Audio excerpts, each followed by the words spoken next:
Hello guys, welcome back to my channel Study with RT and today our topic is English Pedagogy। हमने एक series start की है। अगर आपको नहीं पता हो, वैसे मैंने अपनी पहली वीडियो में बता दिया हो, अगर आप न्यू व्यूअर्स हो तो मैं आपको बता देती हूँ कि हमने एक सीरीज स्टार्ट किया, एक टारगेट फिक्स किया है कि हम 10 डेज़ में हिमांशी मैम के इंग्लिश पेडागोजी के कंप्लीट नोट्स रिवीजन करेंगे। तो आज उसी सीरीज़ का डे सेकंड है। अगर आपने डे फर्स्ट नहीं देखा हो तो मैं इसी वीडियो के डिस्क्रिप्शन बॉक्स में उस वीडियो की लिंक डाल दूँगी, तो आप वहाँ से जाकर देख सकते हैं। देन अपने टॉपिक को स्टार्ट करते हैं। यस गाइस, तो आज क्लास सेकंड है और सेकंड क्लास का टॉपिक है लैंग्वेज स्किल्स यानी भाषा कौशल। It means the development of 4 basic skills. इसका मतलब है, लैंग्वेज स्किल्स का मतलब है कि जो भाषा है उसमें 4 बेसिक स्किल्स होती हैं, जैसे कि आपकी लिसनिंग, स्पीकिंग, रीडिंग, राइटिंग, यानी आपकी सुनने की, बोलने की, लिखने की, पढ़ने की। तो ये 4 बेसिक स्किल्स हैं जो आपकी लैंग्वेज स्किल्स की होती हैं, लैंग्वेज स्किल्स को डेवलप करने के लिए। और आपको जो ये है LSRW, यानी एक ट्रिक है LSRW, इसी ट्रिक में, इसी वे में आपको स्किल्स याद करनी है, क्योंकि बच्चा पहले सुनना सीखता है, फिर बोलना सीखता है, फिर पढ़ना सीखता है, देन बाद में वो लिखना सीखता है। तो इसी ऑर्डर में आपको स्किल्स याद करनी है। नेक्स्ट है आपका language has 4 basic skills, these are LSR in sequence. ये मैं बता चुकी हूँ कि लैंग्वेज की 4 स्किल्स होती हैं और जो उनका सीक्वेंस है वो LSRW करके होता है। पहले लिसनिंग, फिर स्पीकिंग, फिर रीडिंग एंड देन राइटिंग। और जो आपकी लिसनिंग एंड रीडिंग है उनको हम रिसेप्टिव स्किल्स या फिर पैसिव स्किल्स बोलते हैं, और जो आपका स्पीकिंग और राइटिंग है उसको हम एक्टिव स्किल्स या फिर एक्सप्रेसिव स्किल्स बोलते हैं। क्योंकि जब हम लिसनिंग और रीडिंग करते हैं, यानी हम किसी को सुनते हैं या फिर किसी को पढ़ते हैं, तो हम कुछ ना कुछ सीखते हैं, हम ग्रहण करते हैं, हम रिसेप्ट करते हैं। एंड जब हम स्पीकिंग और राइटिंग, जब हम बोलते हैं या फिर हम लिखते हैं, तो हम उसमें एक्सप्रेस करते हैं, अपने भावों को एक्सप्रेस करते हैं। क्योंकि रिटर्न वर्क में क्या होता है, हम लिख रहे हैं तो उसमें हम अपने भावों को लिख रहे हैं, हम एक्सप्रेस कर रहे हैं। अब बात करते हैं the development of these skills must be in their sequent order and in an integrated manner. मैं बता चुकी हूँ कि आपको सीक्वेंस में याद करना है इस तरीके से, और इंटीग्रेटेड मैनर का मतलब है और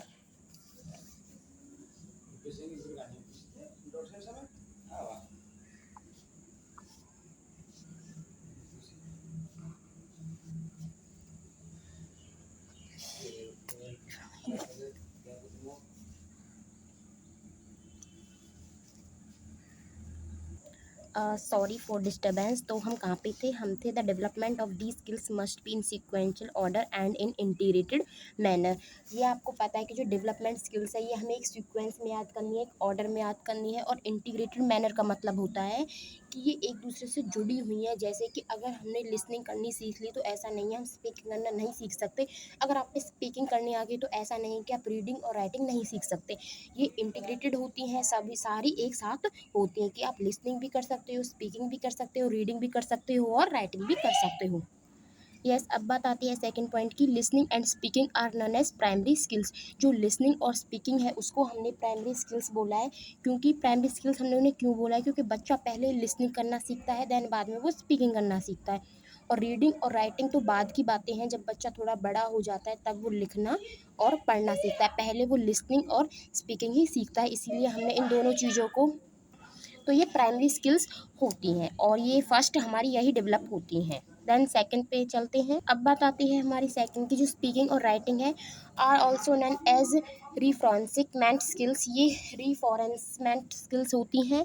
दस they must be given equal importance, यानी हमें सभी को इक्वल इंपॉर्टेंस देनी चाहिए। ऐसा नहीं है कि स्पीकिंग और राइटिंग हाँ ये अच्छी हैं, इनको ज़्यादा इंपॉर्टेंस दे देते हैं, बाकी की जो लिसनिंग और आपकी रीडिंग है उनको कम इंपॉर्टेंस देते हैं। ऐसा नहीं है, सभी स्किल्स को हमें इक्वल इंपॉर्टेंस देनी चाहिए। अब बात करते हैं फर्स्ट स्किल्स की, जो कि हमारी लिसनिंग स्किल यानी बोलने वाला कौशल है। जो it is an aural input, एक ऑरल इनपुट है क्योंकि ऑरली तो है, मुंह से ही तो बोलेंगे। It involve in A sender, A message and A receiver. इसमें क्या इन्वॉल्व होता है? एक सेंडर इन्वॉल्व होता है, एक मैसेज इन्वॉल्व होता है, एक रिसीवर। क्योंकि एक सेंडर क्या करता है? मैसेज को भेजता है और रिसीवर उस मैसेज को रिसीव करता है। देन स्पीच, रिदम और pronunciation ETC are learn by listening. जो स्पीच देना या फिर रिदम्स और या प्रोनाउंसिएशन करना हम सभी लिसनिंग द्वारा ही सीखते हैं, एप्रोप्रिएट मॉडल्स के द्वारा। अब बात करते हैं डिकोडिंग यानी कोडिंग और डिकोडिंग की। तो कोडिंग और डिकोडिंग क्या होता है, जैसे फॉर एग्जांपल के लिए आप डॉक्टर के पास जाते हो और डॉक्टर आपको दवाई देता है, यानी वो एक पर्ची में दवाई लिख देता है और वो उसकी लैंग्वेज ऐसी होती है कि उसको आप समझ ही नहीं सकते, उसको सिर्फ मेडिकल स्टोर वाला ही समझ सकता है। तो क्या उसने कोड वर्ड लिख के दिया जिसको डिकोड कौन करेगा, वो मेडिकल स्टोर वाला, फिर आपको वो दवाई दे देगा। आई हो आपको डिकोडिंग कोडिंग समझ में आया होगा। ये वही है कि सेंडर मैसेज देगा, उसे रिसीव करेगा, फिर वो उसे डिकोड करेगा और ये मैसेज क्या रहेगा, इनकोड रहेगा। अब बात करते हैं बॉटम अप अप्रोच की, यानी बॉटम से ऊपर की तरफ। पहले अल्फ़ाबेट सीखेंगे, फिर वर्ड सीखेंगे, फिर सेंटेंस, देन पैराग्राफ, और पैराग्राफ के बाद हम स्टोरी सीखेंगे। ऐसा ही तो होता है, पहले बच्चा ABCD सीखता है, फिर वो ABCD से शब्द बनाना सीखता है, उसके बाद जब उस पर शब्द बनाने आ जाते हैं तब वो एक वाक्य यानी सेंटेंस सीखता है, सेंटेंस के बाद वो पैराग्राफ सीखता है, पैराग्राफ से फिर वो स्टोरी बना सकता है। एंड देन है टॉप डाउन अप्रोच, यानी टॉप से बॉटम की तरफ भी जा सकता है, बॉटम से टॉप की तरफ भी, और टॉप से बॉटम की तरफ भी। पहले स्टोरी सीखेगा, फिर वहाँ से सेंटेंस बनाएगा, फिर वर्ड्स निकालेगा और उसके बाद अल्फ़ाबेट सीखेगा। तो टॉप भी हो सकता है और बॉटम भी हो सकता है। अब बात करते हैं हम सेकंड स्किल्स की, जो है स्पीकिंग स्किल्स, यानी बोलने का कौशल है। इट इज़ ए प्रोडक्टिव और expressive skills in oral mode, यानी ओरल मोड में ये एक्सप्रेसिव और प्रोडक्टिव स्किल्स है, यानी हम अपनी बातों को एक्सप्रेस कर सकते हैं, किसी दूसरे तक पहुंचा सकते हैं। ओरल मोड तो है क्योंकि मुख द्वारा यानी मुंह द्वारा ही हम अपने भावों को एक्सप्रेस करेंगे। It is fundamental to human communication in daily life. ये एक फंडामेंटल यानी जो ह्यूमन होते हैं वो अपने डेली लाइफ में कम्युनिकेशन करते हैं, तो उसमें आपकी जो स्पीकिंग स्किल्स है वो ही वर्क करती है। अब बात करते हैं स्पीकिंग स्किल्स की कुछ सिचुएशंस हैं जो कि इंटरैक्टिव है, फिर पार्शियल इंटरैक्टिव है और नॉन इंटरैक्टिव है। इंटरैक्टिव का मतलब होता है जिसमें दो लोग इन्वॉल्व होते हैं, और पार्शियल इंटरैक्टिव का मतलब होता है हाफ, यानी दो लोग नहीं, एक, पार्शियली आधा। और नॉन इंटरेक्टिव का मतलब होता है प्री रिकॉर्डेड या फिर सीरियल। सीरियल कैसे, क्योंकि जो सीरियल होते हैं वो पहले से ही रिकॉर्ड होते हैं, आप उसमें कोई भी चेंज नहीं कर सकते, आपको सिर्फ वो टीवी में ऐसा दिखा देते हैं। बट आप सोचते तो हो कि काश ऐसा नहीं ऐसा होता, ये सासू नहीं बहू मर जाती, बहू नहीं सासू मर जाती। बट ऐसा कुछ नहीं होता क्योंकि वो प्री रिकॉर्डेड होते हैं, हम उनमें कोई भी चेंज नहीं कर सकते, तो वो नॉन इंटरेक्टिव है, यानी हम किसी भी तरीका से उनमें इंटरेक्ट नहीं कर सकते। देन फोर्थ स्किल आती है आपकी रीडिंग की।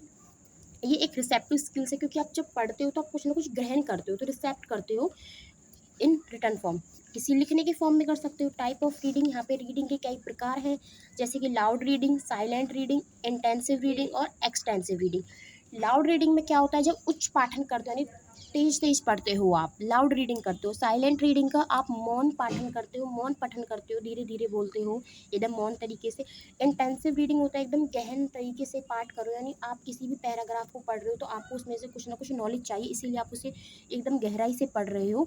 और एक्सटेंसिव रीडिंग का मतलब होता है कि गहन तरीके से नहीं पढ़ना, ऊपर ऊपर से पढ़ लेना, मज़े के लिए पढ़ना, जैसे कि नॉवेल्स मैगजीन वगैरह आप पढ़ते हो तो आप उसमें से कुछ ना कुछ सीखने के लिए नहीं पढ़ते, आप सिर्फ मज़े के लिए पढ़ते हो कि आपका टाइम पास हो जाए। अब बात करते हैं इंटेंसिव रीडिंग की। It is means reading to text in a part from detail. वही है कि किसी भी टेक्स्ट के पार्ट को इस तरीके से रीडिंग करना कि आपको उसमें से कुछ ना कुछ ग्रहण करना है एकदम डिटेल में। और जो ये इंटेंसिव रीडिंग है ये आपकी क्लासरूम में होती है, क्योंकि क्लासरूम में हम जो कोई भी चैप्टर पढ़ते हैं तो हम उस तरीके से पढ़ते हैं कि बाद में हमें उसी चैप्टर के क्वेश्चनों का आंसर देना पड़ता है, तो हम डिटेल में पढ़ते हैं। It increase the active vocabulary, ये आपकी एक्टिव वोकेबलरी को भी इंक्रीज करता है। It help to understand each as every detail precisely, यानी ये आपको अंडरस्टैंडिंग समझाता है, जितनी भी एवरी डिटेल होती है उसको ये समझने में मदद करती है। क्या, इंटेंसिव रीडिंग।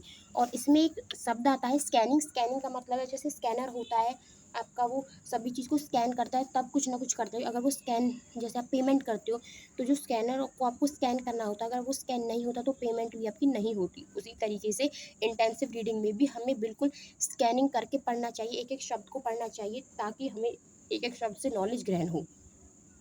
अब बात करते हैं एक्सटेंसिव रीडिंग की। It's mean non detail study of the text, यानी किसी भी टेक्स्ट की नॉन डिटेल स्टडी करनी, अच्छे से डिटेल में उसे नहीं पढ़ना। It focus on main points, इसका ओनली मेन पॉइंट पर फोकस होता है।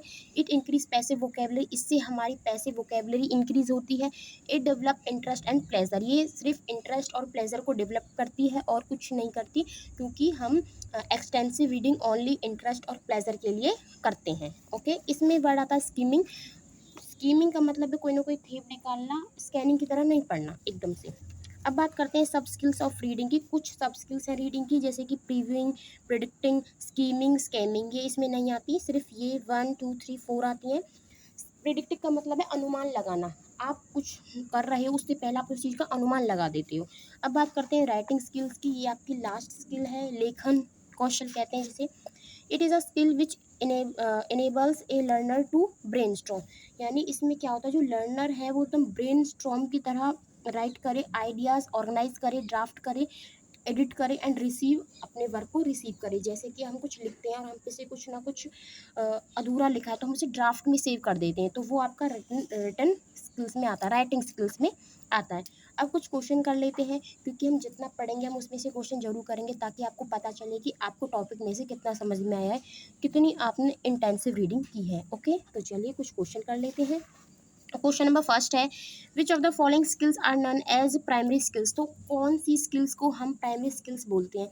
तो मैंने आपको पहले ही बताया था कि जो लिसनिंग और स्पीकिंग होती है, इन दोनों स्किल्स को हम प्राइमरी स्किल्स बोलते हैं, क्योंकि बच्चा पहले लिसनिंग करना सीखता है, देन बाद में वो स्पीकिंग करना सीखता है। पहले बच्चा सुनेगा तब वो बोलेगा, एक दो शब्द बोलता है वो स्टार्टिंग में, उसके बाद तो फिर वो एकदम फ्लुएंट स्पीकिंग करने लगता है। Under which activity do recognize sound and deducing meaning form, then come, तो वो लिसनिंग से होती है।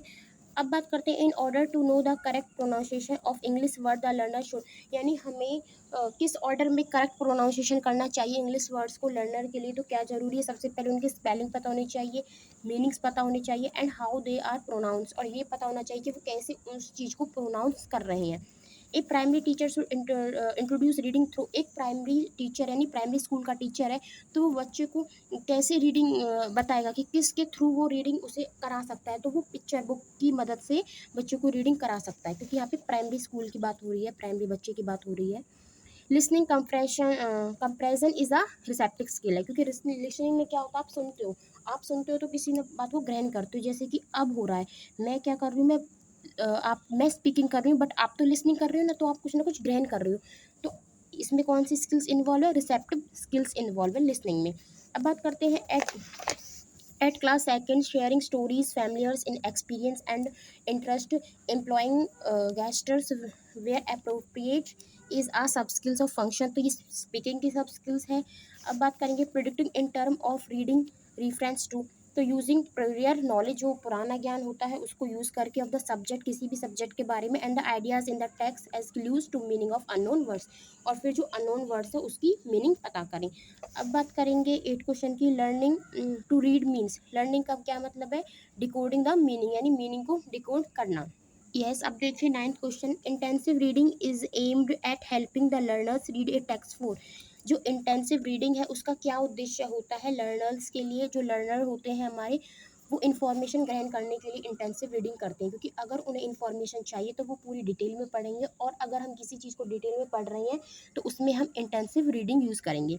Scanning and skimming are strategy for, जो स्कैनिंग और स्कीमिंग है वो किसकी स्ट्रेटर्जी है, वो रीडिंग की है, क्योंकि अभी हमने बताया जो स्कैनिंग है वो आपका इंटेंसिव रीडिंग में आता है, स्कीमिंग आपका एक्सटेंसिव रीडिंग में आता है, और दोनों किस में आते हैं, आपकी रीडिंग स्किल्स में आते हैं। स्क्रबिंग इज स्टेज ऑफ, जो स्क्रबिंग है वो किसकी स्टेज है, वो राइटिंग की स्टेज है। स्क्रबिंग का मतलब होता है इस टाइप से लिखना, बच्चों को लिखना नहीं आता बट वो पूरी कोशिश करते हैं कुछ ना कुछ लिखें। अब बात करते हैं, scanning is a reading activity which help the learners to form the text, जो स्कैनिंग है वो एक रीडिंग एक्टिविटी है जो हेल्प करती है लर्नर्स को ड्रॉ आउट इन्फॉर्मेशन निकालने के लिए, क्योंकि स्कैनिंग का क्या होता है, जब वो प्रॉपर तरीके से स्कैन होता है तभी तो हमारी पेमेंट होती है, नहीं उसको जब प्रॉपर इन्फॉर्मेशन मिल जाती है कि हाँ हमें जो पेमेंट करनी है वो उसी व्यक्ति को करनी है, तो स्कैनिंग का क्या होता है, draw the information. Convention of writing include, तो प्रॉपर पंक्चुएशन के लिए जो कन्वेंशन होती है, राइटिंग इंक्लूड, अगर हम राइटिंग लिख रहे हैं तो हमें उसमें किस चीज़ की कन्वेंशन करनी चाहिए, प्रॉपर पंक्चुएशन की, कि भाई फुल स्टॉप कहाँ आएगा, क्वेश्चन मार्क कहाँ आएगा, स्लैश कहाँ आएगा, कॉमा कहाँ आएगा, इस सब की जितने भी पंक्चुएशन होते हैं उनकी हमें प्रॉपर नॉलेज होनी चाहिए, किसके लिए, राइटिंग मोड की, राइटिंग स्किल्स के लिए, अगर हम किसी चीज़ को लिख रहे हैं लेखन कौशल में।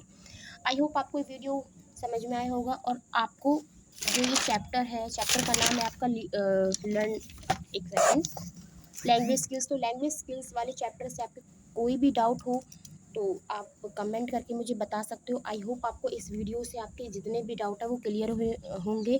और एक बात और, अगर आपको वीडियो की जो क्वालिटी है वो अच्छी नहीं लगती, तो एक बार आप अपनी वीडियो जहाँ पे आपने ऑन कर रखी है अपने फ़ोन की सेटिंग पर जाके एक बार ना वीडियो की क्वालिटी हायर कर सकते हो, क्योंकि वहाँ पे ऑप्शन होते हैं हायर करनी है, ऑटो करनी है। तो ऑटो होती है तो आप उसे हायर कर सकते हो, ताकि आपको और अच्छे से क्लियर दिखे। मेरी कोशिश रहेगी कि मैं अपनी तरफ से अपनी साइड से एकदम क्लियर वीडियो बनाऊं, और जैसा कि मैं देख रही हूँ मुझे क्लियर दिख रहा है। और ऐसा नहीं है कि मैं अपनी वीडियो बाद में नहीं देखती, मैं अपनी वीडियो बाद में देखती हूँ तो मुझे स्क्रीन क्लियर ही दिखती है। अभी पता नहीं कि मुझे मेरे फ़ोन में दिखती है या फिर दूसरे के फ़ोन में जाके वो वीडियो थोड़ी सी क्वालिटी अच्छी नहीं होती, बट मेरी यही इंटेंशन होती है कि वीडियो क्लियर हो और आपको अच्छे से समझ में आए, आपकी जो समझने में बिल्कुल भी रुकावट ना हो, क्योंकि आपकी हेल्प के लिए मैं